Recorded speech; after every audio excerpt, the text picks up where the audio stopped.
Hey everyone and welcome back. 2 days ago, I made this video about two interconnected news stories.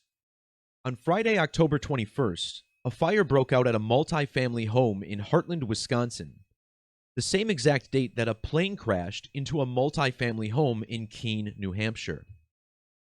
The reason I initially made the connection between these stories is because I used to live in the same subdivision as this fire, just a couple of blocks away. And while I lived there, a family who also lived in that same subdivision was killed in a single-engine plane crash. The classmate of mine who died in that crash was named Michael Bay, and it happened just a couple of months before film director Michael Bay's Armageddon was released, cementing him as a top name in Hollywood. Back in 2020, I made a video explaining the alarming numerical connections between those two Michael Bays. The plane that crashed this weekend went down just north of Hopkins Airport. This was something that also stood out to me because in the last two NFL games, Monday, October 17th and Thursday, October 20th, two players named D. Hopkins were front and center. First, Dustin Hopkins kicked a game-winning field goal in overtime. Then, DeAndre Hopkins made his return from a 6-game suspension. A sign in the crowd showed a misspelling of Hopkins and went viral. The plane crash north of Hopkins Airport landed right across the street from Hope Chapel, which was conveniently framed in the background for an interview in the crash's immediate aftermath.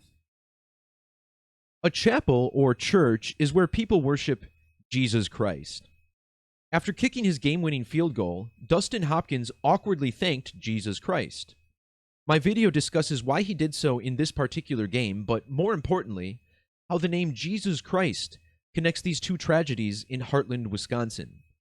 It makes sense that Jesus would be connected to Hartland, as many people accept Jesus into their hearts, as I did when I was 16, living in that same village of Hartland.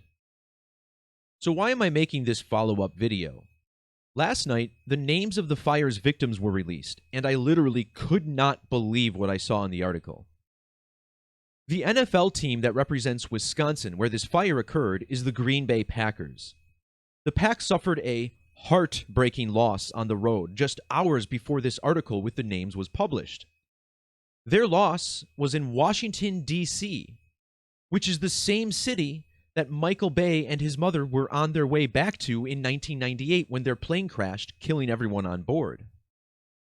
The Packers, who were going for their 23rd all-time win against Washington, gave up 23 points on the 23rd day of the month. Number 23 for the Washington Commanders is named J.D. McKissick, who carried the ball just once for 4 yards in this game.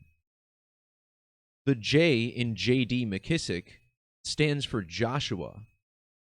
Joshua is the anglicized version of the name Yeshua, which is the Hebrew word for the English name Jesus. Also consider how the 4 middle letters in JD's last name are K-I-S-S, or KISS. Kisses are typically reserved for those you love, and the primary symbol of love is the heart.